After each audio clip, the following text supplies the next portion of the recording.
everybody, and welcome to another Speakers on Edge. We're doing 15 minutes of fame where we have voices of vision, sharing messages that matter. And my guest today, it's Riana. Who are you? Good morning, or good evening. So glad to be here. Thank you so much.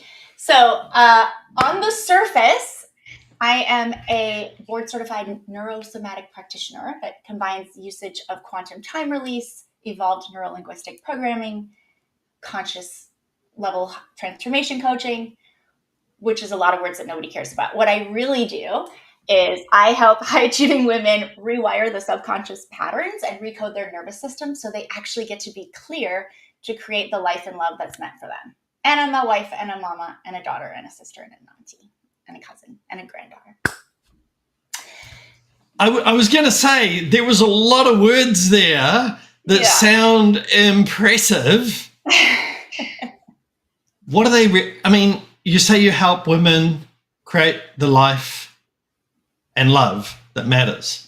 What does that actually mean in real terms? How does it work? So the methodology is the Clear to Create method. So my tagline in my life has always been your very best life.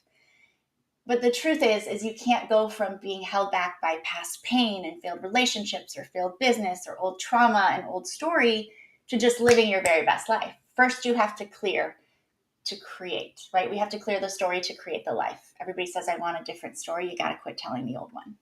We have to clear the patterns to create the partnerships. We want aligned, rich partnerships, personally, professionally. But when we keep bringing all the old stuff, we don't get that. We just get more of the same. That's why people end up in the same situations where they're like, I keep dating or marrying the same person over and over again. Or I keep finding myself in the same money situation or wellness situation. We have to clear the cycles to create the confidence. So many of my clients come to me after they've been through so many things in life and they say, I don't know, I don't even trust myself to know. I thought I knew, and look how that turned out. And we have to clear the resentment to create the results. A lot of high-achieving women almost get what they want. And we have to clear the loss to create the love, which is all amazing. But what got me to this work, I think, is important to share because, again, nothing this magical comes out of nowhere, right? There's a journey. And mine started as a child. I grew up a single mom, and we lived in Minnesota, and my grandparents lived in Minnesota, and that was amazing. And I spent all my summers in a horse barn with them. And my father had a different family in another state and wasn't around much. When I went away to college, he said, listen, I'm going to help. I'm going to pay for your room and board.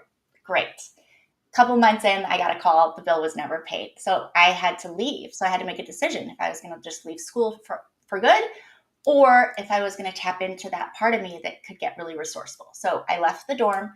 I rented a 5-bedroom house. I filled the other 4 bedrooms. I got 3 jobs. I figured it out. But it was definitely the start of, or maybe the concreting in some of that story for me as an 18-year-old young woman of like, why don't I matter as much? Like, what is it about me that doesn't make me as valuable or as important as his other kids? And then I got married really young. 10 out of 10, I don't recommend. 23 is a baby. Don't get married when you're 23. You don't know who you are. But all of that to say, it was a pretty lonely marriage.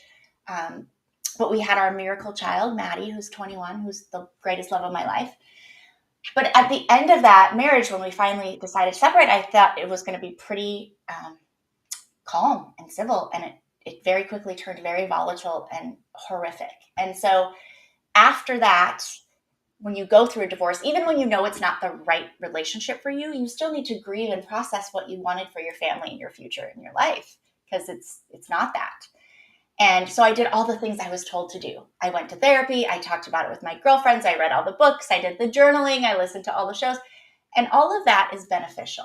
But at a certain point, it just keeps you stuck, right? You get stuck in the story and you're just reliving it. And you're talking about it and all the drama and all the story. And it doesn't actually let you heal and move forward. So about 3 years after my divorce, Maddie and I were living in this little cottage on the St. Croix River, separating Minnesota from Wisconsin. And we had the horses and the chickens and the pond that I would dye every day in the summer so it looked like the ocean. I'm a Maui girl, so I needed the ocean vibes. And my father had kind of, been a little bit more active, and he came to visit, and he said, "Listen, I think it's time for California to take over this family business, and you won't have to work so hard here, and you and Maddie can just be in California." And I said, "Well, my mom had just had a surgery, and they nicked a nerve, and she couldn't do her job, so I was dealing with that. And I had horses and cats." And he's like, "Bring your mom, bring the horses, I'll build a barn. Just come, it's going to be amazing." And literally everything inside of me was like, this is a really bad idea. And it wasn't even red flags. It was like a billboard in Times Square screaming at me, "Don't do that. Don't do that." And my best friends who have also known, my father throughout their life is like, this is a bad idea. But I ignored all of that and I did it anyway. So, we want what we want. And I had this like dream of having this like idyllic situation where, family and California and the ocean and getting out of the crazy winter. So I packed up my mom, my daughter, 2 horses and 3 cats, and we drove across the country. I didn't know anybody here, but I made a promise to Maddie that I would only disrupt her life once, because I moved around a lot as a child, and it didn't ever just feel grounded and safe, like you could just relax. So we get to California. At first it felt amazing, fairy tale like, and then there was a kind of that hit in my stomach, and I knew something wasn't right, but I couldn't figure out what it was. And then 6 or 7 months in, there was a situation where I was in the back of the studio, and all of a sudden I heard a bunch of noise, and I went out front, and I was surrounded by federal agents, guns drawn, pointed at me, put in handcuffs. And because we only had 15 minutes, long story short, there was illegal stuff happening in the background inside of said family business. So now I don't know anybody here. I now have no source of income. This relationship with my father done, and I have to make a decision. Do we go back to Minnesota, which I totally could have done, or do I keep my promise to my baby and break these generational lines of not keeping promises and not staying in integrity? So I did. I stayed in several $100,000 in credit card debt later. We figured it out. But in the meantime, after that huge betrayal, I went back to therapy and, processing between either just being so sad and so angry. Like, who does that? Who not only me, but my little girl, my mom, the whole thing. And so ultimately I was writing the letters, not sending them to him, but just like processing. But it kept me in the rage and the sadness. And I couldn't be the best mama. I couldn't be present. I couldn't be in, bliss and feeling joyful and happy. I was just stuck in the trauma and the pain. So it occurred to me that really wasn't going to be sustainable if I wanted to have a happy, healthy life. So around that time, there was some work that was introduced to me that kind of became the basis of what became my life's work. And in a matter of weeks, there was parts of me that I didn't recognize in all the best way. And being able to fully forgive my father, he doesn't get a seat at the table. He doesn't have access to me. That doesn't justify what he did. But it's not mine to carry, right? It's like that old saying, I'm going to drink the poison and I'm going to hope you're going to die. All it does is keep us in this place of pain and sadness and with the inability to actually move forward.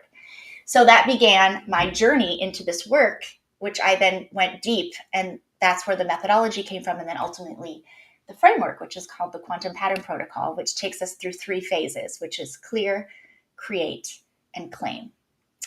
And in those 3 stages, there's 3 steps, right? So it's kind of this 9-step process. But the important piece is, before we can clear anything, we have to get crystal clear, right? We have to know where you are and what you really want. And that is a question that often brings tears, because people will say, I don't even know how to answer that question. I've been taking care of everyone else for so long, or I was a wife and a mom, and now I'm an empty nest, or I'm having a divorce, or whatever's happening at this stage of life. And I don't know how to answer that. And it's also, I want to ask a question about that getting clear. Yes. Because I've been coaching people for 30 years, and I've got to agree with you 1,000,000% there. When you ask somebody what they want, they go, "Oh, I want," and they'll give you this list of, well, on the surface, But then the second that you question any point, it all just collapses. Yes. And they don't really understand what they want. How can somebody watching right now understand what it is that they want? Is there a simple technique that you can share that somebody watching can go, she said, I've got to decide what I want. This is how I'm going to do it. Absolutely.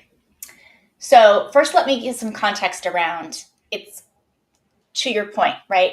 It's kind of like if we went to a restaurant and said, I would like a beverage, a protein, a side, and a salad.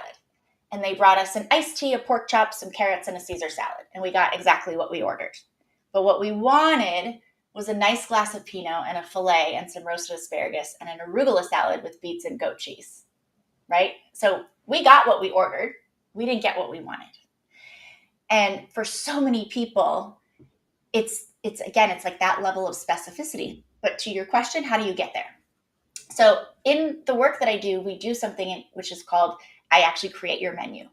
And there's 3 parts of that. First, we do a values elicitation, like at the core, without these things that cannot be, whether it's around relationship or life in general or health or whatever it is. And then we look at your non-negotiables and your desires.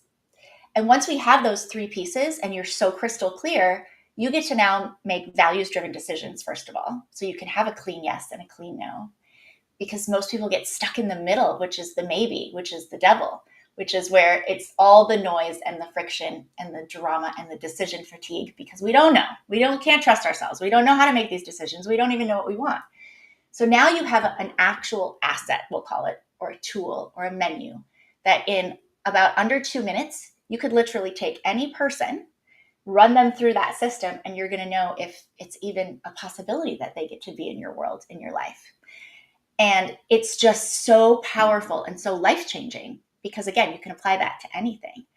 But it's the fastest way for you to get clear and be able to make decisions that are clean, that you don't have to worry about trusting yourself anymore because now you're clear, you have this process, and it's so simple to go, oh, you know what? Because the non-negotiables is key. They are non-negotiable. It's not that, well, maybe that's okay because they'll change and it'll get better. And what if nobody else loves me? And no, a non-negotiable is a non-negotiable. So if there's anything on that list that's present or not present, whatever the case may be, it's a clean no. And you're not wasting time and energy and resources on going through all of this back and forth. Does that make sense? It makes sense because the other point that I wanted to make, and you sort of answered it already, was well, this person's got 3 out of the 5 points. Mm-hmm. I mean, are they really? Do I have to say no to them? So that's why it's so important to make the distinction between non-negotiable and desire. Mm-hmm. Non-negotiables, it's a hard line. Like that is absolutely not. The desires is where it's like, the magic wand and the fairy dust and all the things. I would love to have fill in the blank. You know, it would be so amazing to come home and have my person say, hey, honey, pack a bag. I'm taking you away for the weekend. Like for me, that would have been on my desires list. For me, on my non-negotiables list was, geography. I'm not going to drive over a bridge to meet you. So, and it's obviously it's such a personal, individual thing, but it's the most important thing that I could share with you, like of something you could do literally right now to change everything and get you out of that space of confusion and not knowing what you want. Yeah, and this is one of the biggest, to me, this is the greatest message you could share, is to get clear on what it is that you want. Yes. And before we finish up, can you give us those 3 points again, please? Values. Get clear. Yep, your values. Yes. Oh, no, yes, your values. Okay, so values, non-negotiables, and desires. That's going to create, you're going to get crystal clear. That's your menu. The process is, so clarity first before anything, and then clearing all the stuff that doesn't serve you, getting dysfunction detox, right? Actually understanding who you are now, creating the life and the love that you actually want, and then claiming that, owning it, integrating it, embodying it. I love it. The greatest advice that you could give has just been said. So everyone who is listening, please, Riana, you've been amazing. Where do we find you? So on all the socials, it's at Riana Malia, RIANA MALIA. The website is rianamalia.com. And we can get connected there, and would love to send any of your listeners who want to reach out. I'll send you a framework that I created so that you can actually do this with a pretty journal to do it on if you'd like. Brilliant. Thank you so much. And we'll also have your photo on our website on our 15 Minutes of Fame guests page.